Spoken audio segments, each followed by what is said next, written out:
Grâce à sa pensée, l'être humain a la capacité d'accélérer la vibration de chaque atome de son corps, jusqu'à les élever à la fréquence de la lumière, ceux qui transforment la chair en lumière. Et cela a été prouvé par la science depuis bien longtemps. Depuis de nombreuses années, de nombreux enseignements sont restés dans l'ombre, mais aujourd'hui, nous les révélons au grand jour. Alors, restez bien jusqu'à la fin de cette vidéo, car après celle-ci, vous ne verrez plus jamais le monde de la même manière. Les enseignements de cette vidéo sont issus des recherches scientifiques du Dr Alexis Carrel, ayant reçu le prix Nobel de physiologie ou médecine en 1912, ainsi que de nombreux chercheurs, et des travaux remarquables de Baird Thomas Spalding et des maîtres, transmis dans son ouvrage 13 leçons sur la vie des maîtres.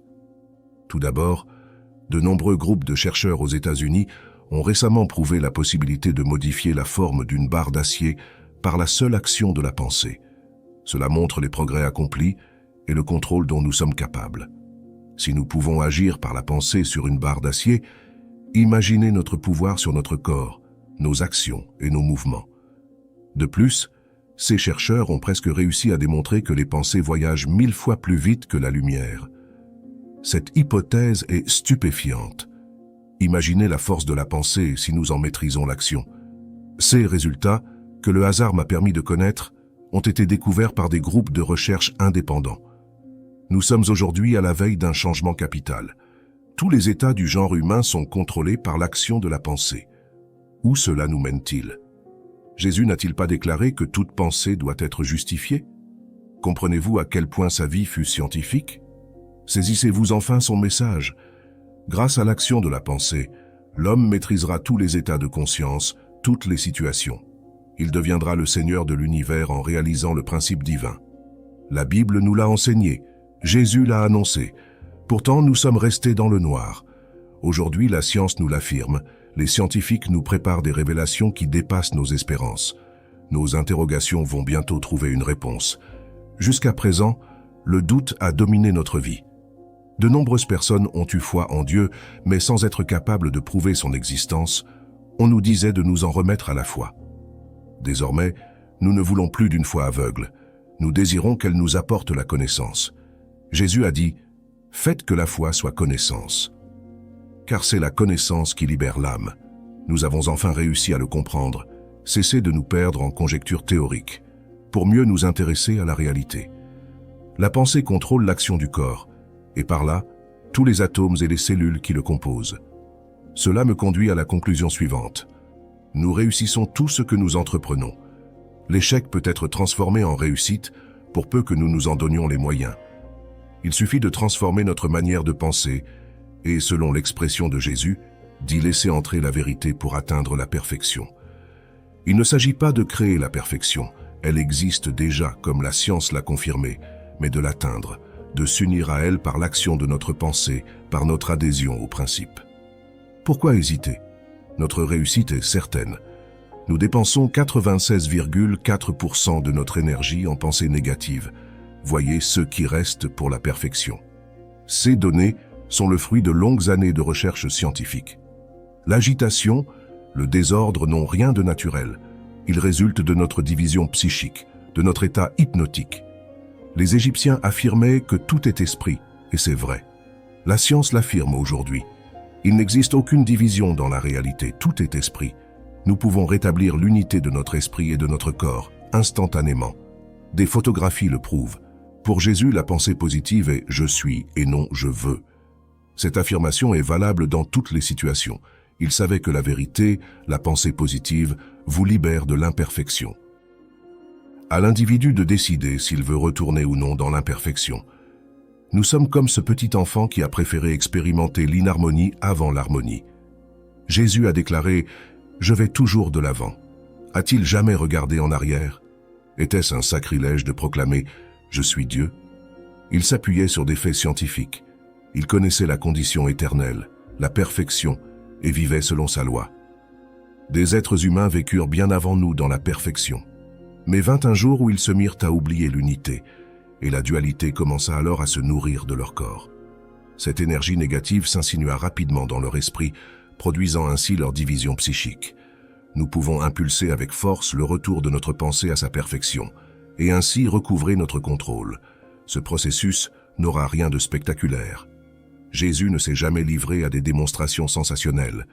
Il agissait paisiblement, avec précision, pour atteindre son objectif. Mais revenons à l'étude scientifique de la pensée. Dans son ouvrage « 13 leçons sur la vie des maîtres », Baird Thomas Spalding explique que la photographie lui a permis de mieux comprendre le fonctionnement de la pensée. Il possédait un appareil photo qui lui permettait de prendre 3 clichés simultanément. Il fit asseoir 3 personnes devant l'appareil. La première avait une pensée positive, qui ne se dispersait pas. La deuxième avait une attitude plus ou moins neutre, laissant passer le positif et le négatif dans sa pensée. Quant à la troisième, elle avait une pensée négative et était soumise à l'influence hypnotique. Que se passa-t-il donc? En moins d'1 minute, le corps de la première personne se mit à irradier de la lumière, qui s'imprima sur la pellicule. Une aura ténue entoura la deuxième personne. Quant à la troisième, rien ne se produisit. Sur le tirage final, la première personne apparaît dans un torrent de lumière. Lors de cette expérience, Baird Thomas Spalding découvrit que le corps de cette première personne, dont la pensée était positive, représentait le véritable corps de l'être humain. Ce corps est un corps de lumière, et il rayonne continuellement. Il est parfait. Rien ne peut l'atteindre. Par la suite, Baird Thomas Spalding a vu, lors d'une expérience, une personne recevoir une décharge électrique de 3000 volts. Son corps vibrait si rapidement que le courant électrique y circulait, sans lui faire aucun mal. Ce résultat n'avait rien de spectaculaire. Mené scientifiquement, l'expérience a prouvé que le corps est indestructible si l'on adopte cette pensée d'indestructibilité et que l'on entraîne son corps à la produire. Ce processus peut vous paraître complexe, mais accordez-vous un temps de réflexion et vous vous apercevrez de sa simplicité. Prenons l'exemple de la crucifixion. Jésus a permis qu'on la lui fasse subir, car il savait qu'il pouvait rendre son corps indestructible par sa propre pensée. Cette épreuve lui a permis de tester la force de celle-ci. Ainsi, il a pu affirmer « J'accomplis la volonté de mon Père ». Il agissait selon le principe « Le Père et lui ne faisaient qu'un ». C'est alors qu'il a pu déclarer « Je suis Dieu ». Mais quel était son but? Il voulait tout simplement révéler ce principe à l'humanité afin qu'elle aussi l'utilise. Il savait que les êtres humains avaient déjà atteint le seuil de spiritualité grâce à la compréhension de ce principe.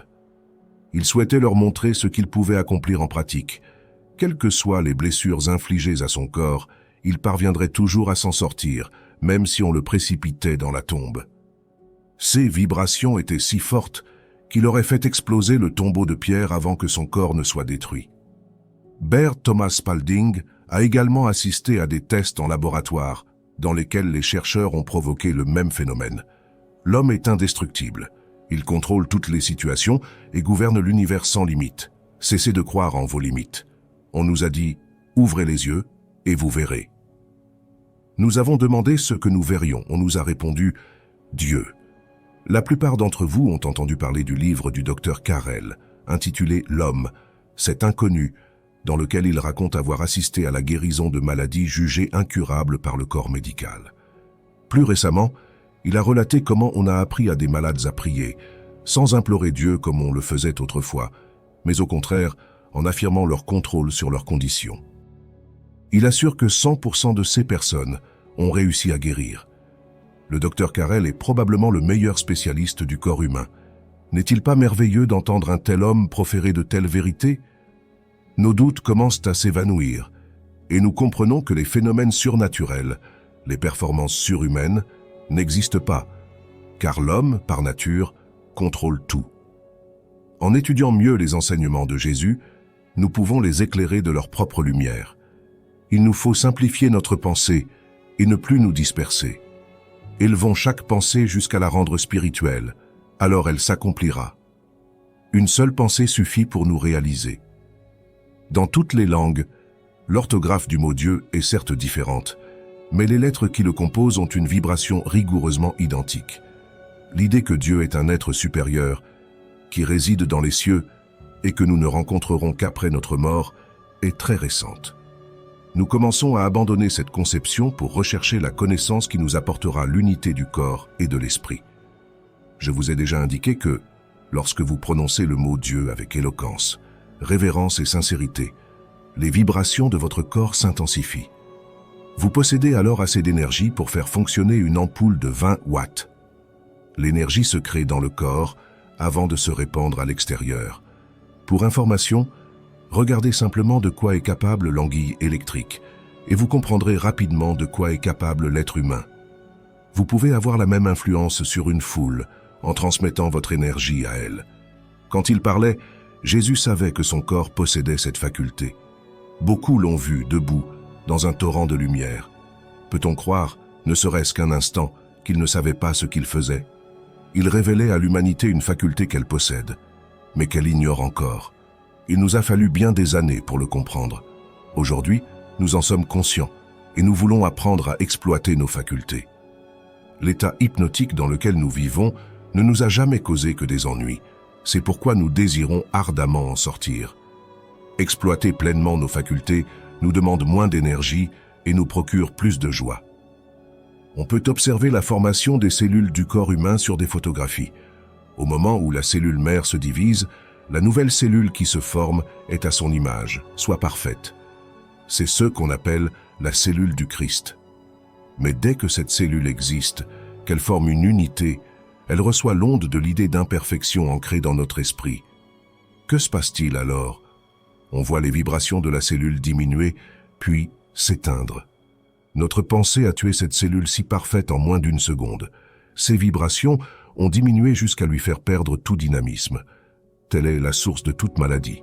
Cependant, notre corps se renouvelle dès qu'une pensée positive pénètre en nous. Celle-ci provoque le retour de l'énergie de vie. La mort, telle que nous la connaissons, n'est pas un acte. Plusieurs groupes de recherche sont parvenus à cette conclusion. Notre action, sur le principe, dépend de la somme d'énergie que nous avons dépensée dans d'autres situations. Jésus n'a jamais fait allusion au diable. Satan est une création de l'homme. Il ne tient son pouvoir que de l'individu qui croit en lui, ce qui n'altère d'ailleurs en rien le principe. Le diable n'existe pas, la mort non plus, et la damnation encore moins. Jésus n'en a jamais parlé, parce que cela ne lui était même pas venu à l'esprit. Ces notions évoquées dans la Bible appartiennent au domaine du folklore. Jésus n'a jamais prononcé une parole négative, ni fait référence à une situation négative. Il n'a jamais reconnu d'autre pouvoir que celui de Dieu, en expliquant bien aux hommes que ce pouvoir spirituel était le leur. Nous sommes maintenant en mesure d'expliquer ces notions. Ceux d'entre nous qui les ont comprises sont plus ou moins considérés comme des visionnaires. Par moments, nous sortons de l'état hypnotique dans lequel nous sommes habituellement plongés. La réalité nous parvient alors comme un flash, et nous l'acceptons sans hésiter. Chaque expérience de ce type nous rend plus aptes à accepter la réalité. Ainsi, nous accomplissons les volontés de notre Père. Quand Jésus a multiplié les pains et les poissons, et que la foule a voulu le couronner, quelle a été sa réaction? Il s'est retiré tout simplement. Il leur avait montré la voie, à eux à présent de faire le pas en avant. Il nous a fallu 2000 ans pour comprendre cela. Les scientifiques pensent aujourd'hui que le principe est plus ancien que le monde, qu'en fait, il a toujours existé. Avant qu'Abraham fût, je suis. Cela éclaire le sujet d'une façon nouvelle. Au fil du temps, nous avons perdu le sens de notre identité, mais notre compréhension du principe n'a rien d'une nouveauté. Au contraire, nous la possédions dès l'origine. Comme Jésus, nous devons agir seuls, en ne comptant que sur nous-mêmes.